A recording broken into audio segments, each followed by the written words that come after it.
भाजपा की प्रधानमंत्री उदय योजना के संयोजक रोहित भारद्वाज ने आज किन्हीं टाइम से खास बातचीत की, जिसमें उन्होंने अपने विधानसभा क्षेत्र की अहम समस्याओं को उजागर करते हुए आम आदमी पार्टी की सरकार पर लोगों को सुख सुविधाओं से नदारद रखने के लिए जिम्मेदार ठहराया। हम बात करेंगे रोहित भारद्वाज जी से, जो कि संयोजक हैं पीएम उदय योजना के। अब हम बात करेंगे कि क्या विधानसभा क्षेत्र में उनकी समस्याएं आ रही हैं। रोहित जी, बहुत बहुत स्वागत है आपका किन्हीं टाइम्स पे। नमस्कार। और मैं आपके माध्यम से जो आपका चैनल है किन्हीं टाइम्स, उसका बहुत बहुत धन्यवाद करना चाहता हूँ कि आज आप हमारे यहाँ इंटरव्यू के लिए। बहुत समय से क्षेत्र में बड़ी सारी समस्याएं आ रही हैं। अगर हम बात करें कि नंदा हॉस्पिटल से कोई फुट ओवर ब्रिज की, या विधानसभा में कुछ स्कूलों की, पार्कों की, कहीं कोई समस्या की बातें होती हैं पर हल कोई नज़र नहीं आता है। आज के समय में जो सबसे ज्वलंत समस्या है हमारी छतरपुर विधानसभा की, वो है ट्रैफिक जैम की, जिससे बच्चे से लेके बुजुर्ग, युवा, महिलाएं सभी बहुत ज़्यादा परेशान हैं। 2-2, 1.5 घंटा लग जाता है। और शादियों के जब सीज़न में तो आप लगाइए कि पूरी रात ट्रैफिक जाम रहता है, लोग बाग चैन से सो नहीं पाते हैं। तो उसके लिए जो सबसे बड़ी हमारी मांग आपके माध्यम से रहेगी वो ये है, एसएसएन मार्ग से एक फ्लाईओवर बने, एलिवेटेड रोड बने जो नंदा तक आए। ये होगी हमारी छतरपुर विधानसभा की, छतरपुर वार्ड की बात। दूसरा जो जाम की समस्या है वो फतेहपुर बेरी में है। शनि धाम से फ्लाईओवर स्टार्ट हो और डेरा मोड़ पेट्रोल पंप को क्रॉस करके वहाँ पे एलिवेटेड बने, जिसके आने वाले 10, 15 या 20 सालों तक हमें जाम की समस्या से निजात मिले। तो गुरुजी के ट्रैफिक जैम की समस्या हो, राधा स्वामी के ट्रैफिक जैम की समस्या हो, उनका एक ही सॉल्यूशन है और वो ये है, ये हमारे एलिवेटेड रोड बने, हमारे फ्लाईओवर बने, या कोई सरकार ऐसा कदम उठाए कि 100 फुटे से बाईपास निकाला जाए और सीधा भाटी तक एक अल्टरनेटिव रोड तैयार किया जाए एसएसएन मार्ग का।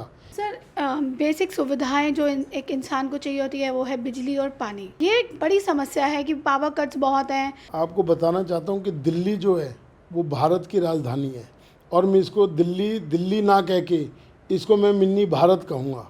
हर प्रदेश के लोग बाग यहाँ पर बसे हुए हैं। निरंतर आबादी का बोझ दिल्ली पर बढ़ता जा रहा है, जिससे बिजली और पानी की समस्या ज्वलंत रूप लेती जा रही है। आप रोज़ घटनाएं देख रहे हैं, आज ट्रांसफार्मर में आग लग गई, आज मेट्रो में आग लग गई। डेली की डेली लोड शेडिंग बहुत ज़्यादा है। बीएसईएस बिल्कुल ध्वस्त हो चुका है इस समस्या के निवारण के लिए। जैसे हमारे सीएम साहब कहते थे कि बिजली और पानी की समस्या को हम बिल्कुल ख़त्म कर देंगे, तो मुझे लगता नहीं है। और बीएसईएस का तो आज एक मैं और मुद्दा उठाना चाहूँगा आपके माध्यम से, बिजली के मीटरों का मुद्दा। शीला दीक्षित जी की जब सरकार थी, उन्होंने डेसू से इसको बीएसईएस में परिवर्तित किया, एक निजी कंपनी के हाथों में दिया, सिर्फ इसलिए दिया कि पब्लिक को ज़्यादा से ज़्यादा सुविधाएँ मिल जाए। लेकिन आज हम डेसू को याद करके और बीएस को कोसते हैं कि आज एक मीटर के लिए आपकी चप्पल और तलवे घिस जाएंगे चक्कर लगा लगा के। लेकिन उनके पास इतने अनेकों कारण हैं आपके एप्लीकेशंस को रिजेक्ट करने के। लोग बाग बहुत परेशान हैं। बिजली फिर भी यूज़ हो रही है, चाहे वो सब मीटर से हो रही है, लेकिन लोगों को कोई भी सुविधा बीएसईएस से नहीं मिल रही। मैं तो आपके माध्यम से कहूँगा कि एक हमें मुहिम छेड़ी जाए। जैसे मैं Delhi unauthorise colony and villages association, एक हमारी संस्था है दुआ, उसके माध्यम से हमने पीएम साहब के गुहार लगाई थी। 1731 कॉलोनियों का नियमन हुआ, और आज उस नियमन का सबसे बड़ा फ़ायदा एक छोटे से छोटे जो 25-50 गज में रहने वाले हैं उसको सीधा का सीधा मिल रहा है। उनको लोन फैसिलिटी मिल रही है, बच्चे को बाहर भेजना है पढ़ाई का खर्चे का तो उसको लोन मिल रहा है। और मोदी साहब हैं, उन्होंने कि पीएम उदय योजना चलाई दिल्ली में, जो सकारात्मक रूप से चल रही है और लोगों को बहुत ज़्यादा फ़ायदा हो रहा है। बात क्वेश्चन मार्क वहीं जाके अटक जाता है कि बीएसईएस आज 20-20, 25-25 घर 1 मीटर से काम चला रहे हैं, रोज़ मीटर जल जाते हैं, आगजनी की घटनाएं हो रही हैं, और बड़े से बड़ा कोई भी हादसा का हरदम चांस बना रहता है। तो आपके माध्यम से कहूँगा एक किन्हीं टाइम्स की ओर से एक मुहिम चली जाए बीएसईएस को, क्योंकि बीएसईएस सीधा का सीधा दिल्ली सरकार के अंडर है, और जो दिल्ली नगर निगम है वो दिल्ली सरकार के अंडर है। आपको पता है दोनों जगह इनकी डबल इंजन की सरकार है, चाहे वो निगम हो चाहे वो सरकार हो, दिल्ली सरकार। केजरीवाल जी ने वादा किया था कि जैसे हम सत्ता में आएंगे तो जो बुकिंग की समस्या एमसीडी ने की उसको हटा देंगे, लेकिन आज मैं कह रहा हूँ 70-70, 80-80 साल के बुज़ुर्ग जाके BSCS में गिड़गिड़ाते हैं 1 मीटर के लिए, लेकिन उनको मीटर नहीं मिल पा रहा है। तो मेरी यही आपसे रिक्वेस्ट रहेगी कि इस मुद्दे को भी आप ज़्यादा से ज़्यादा उठाएं और ये बात जो गूंगी बहरी दिल्ली सरकार है उसके कानों तक पहुँचाएँ। सर बेशक आपने बहुत ही अहम मुद्दों को आपने उजागर किया है। जो ये बिजली मीटर का समस्या है, जो बार बार आग लगी जा रही है, इससे सब बिजली चोरी की समस्याएं भी बहुत बढ़ती नज़र आई हैं। देखो, नियमों में कुछ ढील बरती जाए। ये रिजेक्ट क्या करते हैं जी, आपकी बिल्डिंग बुक है, चलो MCD से जैसे इन्होंने वादा किया था बुकिंग हटती है, फिर ये कहते हैं खसरा बुक है। अरे जिसका 50 गज का मकान है उसको 1 एकड़ के खसरे से क्या मतलब। लेकिन ये बिजली और पानी, ये तो हमारी उच्चतम न्यायालय भी कहती है कि बिजली और पानी पे हर उस नागरिक का अधिकार है जो दिल्ली वासी है। तो इस समस्या से निजात के लिए कुछ डील करनी पड़ेगी। बिजली तो फिर भी यूज़ हो रही है, 1 मीटर से भी यूज़ हो रही है और 25 मीटर से भी। जो हमारे सब डिविजन्स हैं जहाँ पे जो बड़े बड़े संयंत्र लगे हैं वहाँ से तो उतनी ही ऊर्जा आ रही है ना जी। तो बिजली के नियमों में कुछ ढील करें, सबको मीटर मिले, चाहे वो कमर्शियल हो चाहे रेजिडेंशियल। ये इतनी, आप ये देखें कि इस बार दिल्ली में तापमान 52 डिग्री तक पहुंच गया था। जो छोटे छोटे बच्चे रातों को बिलबिलाते हैं जब मीटर जल जाता है, तो उसका निवारण ये जो हमारे मुख्यमंत्री अरविंद केजरीवाल जी, हाथ जोड़ के मेरी विनती है कि इस काम को वो जल्द से जल्द करवाएं ताकि बिजली की समस्या से निजात मिले। सर बिजली की बात है, वहीं पानी की भी बात आती है। दिल्ली सरकार ने बड़े बड़े वायदे किए थे कि पानी पे सब्सिडी मिलेगी, पानी 24 घंटे मुहैया कराया जाएगा, पर पूरा विधानसभा अगर हम देखें, छतरपुर से लेकर अगर हम मालवीय नगर तक भी जाएं तो पानी की समस्या वहाँ भी बरकरार ही है। इस पे क्या कहेंगे सर? आपने देखा होगा अभी हमारी प्रदेश इकाई ने प्रदर्शन रखे थे 14 जिलों में। उन प्रदर्शनों में पब्लिक का इतना सहयोग मिला हमें, क्यों? क्योंकि दिल्ली 3 महीने से त्राहिमाम मचाई हुई है। टैंकर माफिया का बोलबाला है, वो निरंतर रोज़ टीवी पे आता है। टैंकर माफिया का बोलबाला क्या है?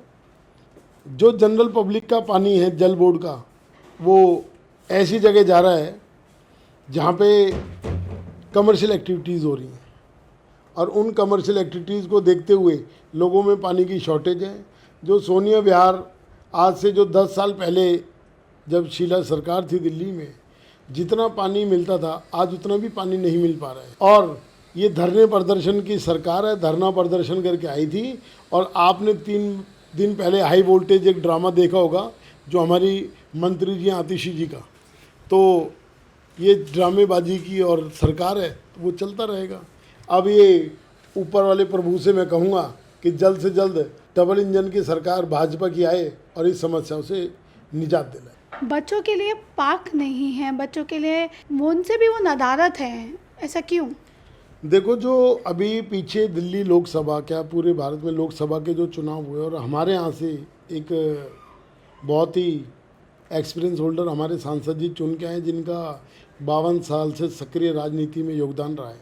हमने सबसे पहले 100 डेज़ के जो उनके कार्यक्रम है उसमें जो 69 कॉलोनीज़ रह गई हैं नियमितीकरण से, उनका मुद्दा उठाया। और दूसरा, जो दिल्ली डेवलपमेंट अथॉरिटी है उसकी हमारे यहाँ छतरपुर वार्ड हो, भाटी वार्ड हो, सैदजा वार्ड हो या आयनगर वार्ड हो, भरपूर ज़मीन पड़ी हुई है दिल्ली विकास प्राधिकरण की। वहाँ पे 2-2, 3-3 एकड़ में अच्छे अच्छे पार्क डेवलप हो जाएं, जिससे जो दिल्ली के हमारे विधानसभा के वासी हैं उनको पार्क मिले, महिलाओं को, बुज़ुर्गों को, बच्चों को बैठने का स्थान मिले, घूमने का स्थान मिले। आपने कोरोना काल के दौरान देखा होगा कि ऑक्सीजन की कितनी मारामारी हुई। तो पौधारोपण का कार्यक्रम हम खूब चलाना चाहते हैं, लेकिन कहाँ चलाएं? जो पार्क हमें मिल जाते हैं तो उन पार्कों में पौधारोपण का कार्यक्रम भी चले और हरियाली से हमारा जो विधानसभा है वो पूरी फूले फले। एक बड़े लंबे अरसे से एक मांग उठती आ रही है अर्जनगढ़ मेट्रो स्टेशन को आयानगर मेट्रो स्टेशन का नाम देने के लिए। ये जो आयानगर गांव है बहुत प्राचीन गांव है, बहुत स्वतंत्रता सेनानी उस गांव से निकले, और कई सालों के बाद एक डिमांड पूरी हुई हमारे आयानगर की मेट्रो स्टेशन की। लेकिन वो कह देते हैं ना कि काम किसी का और नाम किसी का। काम आयानगर वासियों का था और नाम हो गया अर्जनगढ़ मेट्रो स्टेशन। अब मेरा ही नाम रोहित भारद्वाज है और कोई मुझे दूसरे नाम से पुकारने लगे तो क्या बीतेगी, वही आज आयनगर के हर वासी के दिल पे बीत रही है कि जब उनको किसी को एड्रेस देना होता तो अर्जनगढ़ इज़ अ बिल्कुल डिफरेंट नेम।